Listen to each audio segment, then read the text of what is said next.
Good evening everyone. आजच्या ह्या short व्हिडिओमध्ये एक छोटासा टॉपिक आपण डिस्कस करणार आहोत आणि त्या टॉपिकचं नाव आहे compound words.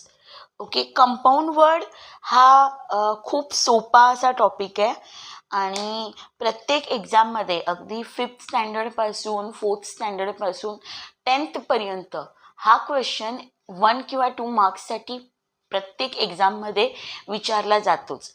10th English medium बोर्ड्समध्ये हा कंपल्सरी क्वेश्चन आहे जो 1 किंवा 2 मार्कासाठी तुम्हाला येतो. तर यामध्ये तुम्हाला पहिल्यांदा कंपाऊंड वर्ड्स म्हणजे काय हे माहिती असणं गरजेचं आहे. जर तुम्ही कंपाऊंड वर्डची बुकिश डेफिनेशन बघितली तर त्याच्यामध्ये बघा म्हटलेलं आहे, when two words are use together to do the work of a noun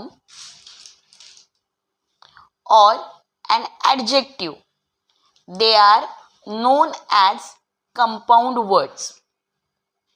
When two words are used together, दोन वेगवेगळे शब्द एकत्र येतात आणि त्याच्यापासून एखादं मिनिंगफुल असं नाउन किंवा ॲडजेक्टिव्ह बनतं, तेव्हा त्याला कंपाऊंड वर्ड्स असं म्हटलं जातं. ओके, तर कंपाऊंड वर्ड्समध्ये कोणते कोणते कंपाऊंड वर्ड्स आहेत तर इथे बघा तुम्हाला काही एक्झाम्पल्स दिलेली आहेत. Home plus work, homework. Feed plus back, feedback. Mouth plus watering, mouth watering. Sun plus baked, sun baked. Long plus jump, long jump. Life plus belt, life belt. आता यामध्ये तुम्हाला सरळ क्वेश्चन असा असतो, give the example of 2 compound words और 4 compound words. तर हा प्रश्न सॉल्व करण्यासाठी तुम्हाला 4 शब्द कुठलेही माहिती असणं गरजेचे आहेत कंपाऊंड वर्ड्सचे. बाकी या बाबतीत काही लक्षात ठेवायची गरज नाही. कुठलेही 4 कंपाऊंड वर्ड्स पाठच करून ठेवायचे.